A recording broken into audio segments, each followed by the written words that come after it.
Unfortunately, there are many, I would say, bad signs for this meeting.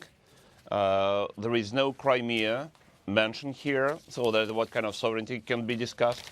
There is no guarantees of Budapest Memorandum, neither United States nor UK participating in that meeting. So it's also not a good sign.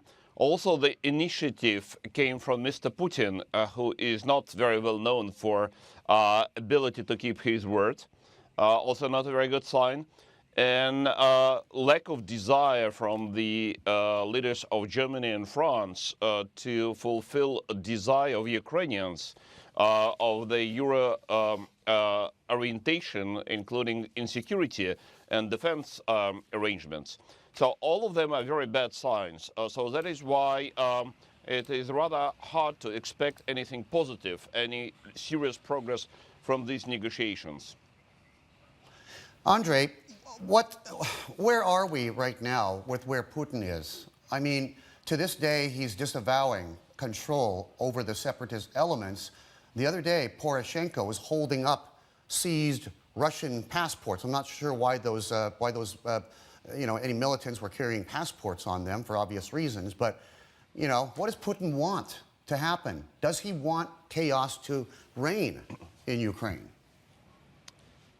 The strategic goal of Mr. Putin is to destabilize Ukraine and do not allow Ukraine to pursue its European, Euro-Atlantic orientation, both in economic area and in security and defense area.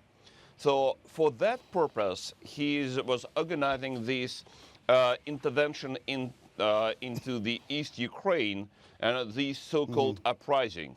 So for that purpose, he's organizing so-called autonomy or white autonomy for these regions. For this purpose, he is trying to push for so-called federalization of Ukraine and for non-bloc status.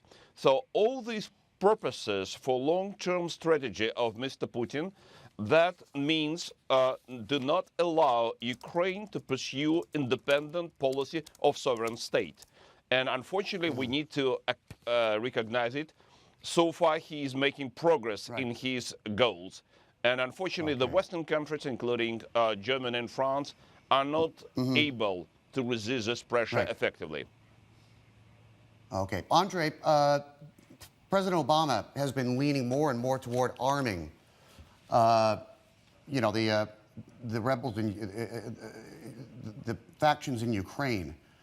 How does the U.S. factor into this? Give me a quick last answer on this, if you would, Andrei, and I appreciate it. I think it's a reasonable step if the United States will take such a decision. But what is really missing in all this debate is a strategy in minds of American and European leadership. What are they going to do with the aggressive, revanchist, and revisionist power that is clearly is not going to stop in Ukraine and in Georgia? So the strategy to tackle and to resist is really missing.